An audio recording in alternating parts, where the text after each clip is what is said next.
Christmas দ্বারগোড়ায়, আর সেই উৎসবের আলো যেন তুষার ঢাকা কাশ্মীরে গিয়ে লেগেছে কারিগরদের আঙ্গুলে, যারা এখন দিনরাত এক করে ছুটছে ডেলিভারি পাঠাতে।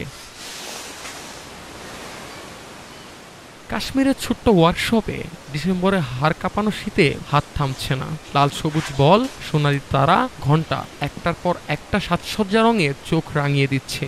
এই হাতের কাজই তো উৎসবের বাজারে প্রাণ এনে দেয়। ইউরোপ, আমেরিকা, মধ্যপ্রাচ্য, এমনকি ই-কমার্স প্ল্যাটফর্মেও ছড়িয়ে থাকে কাশ্মীরের এই শিল্প।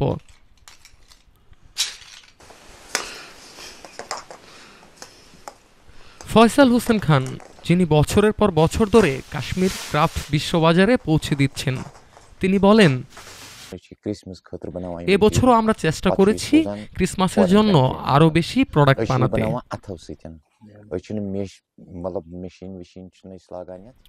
কিন্তু গতির এই দৌড়ের মাঝেও বড় একটা ধাক্কা খেয়েছে ব্যবসা। ডোনাল্ড ট্রাম্পের আরোপ করা 50% পর্যন্ত রপ্তানি শুল্ক কাশ্মীরি কারিগরদের লাভে বড় ধরনের ধাক্কা ফেলেছে।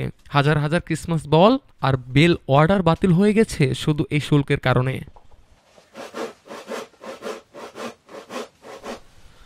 তবু শিল্প থেমে নেই, কারণ কাশ্মীরি সাজসজ্জা মেশিনে নয়, এর প্রতিটি ইঞ্চি তৈরি হয় হাতের স্পর্শে, অভিজ্ঞতায়, শিল্পের নিখুঁততায়।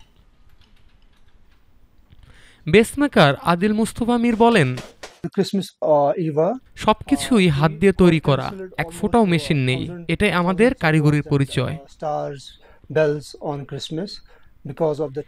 এই কারুকার্যের সঙ্গে জড়িয়ে আছে পুরো পরিবার, পুরো প্রজন্ম। শীত পড়ুক, দাম বাড়ুক, মেশিনে তৈরি সস্তা জিনিস বাজার নিক, তবু তারা টিকে আছে শুধু তাদের দক্ষ হাতের আঁকা শিল্প আর বছরের শেষে উৎসবের সেই জোয়ার ধরে।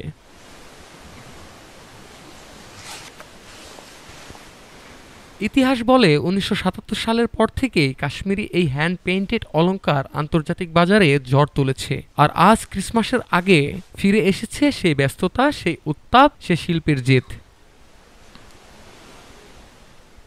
শুল্ক যতই বাড়ুক, ক্রিসমাসের আলো কখনোই কাশ্মীরের এই কারিগরদের হাত থেকে নিভে যায় না। News desk, Dhaka today.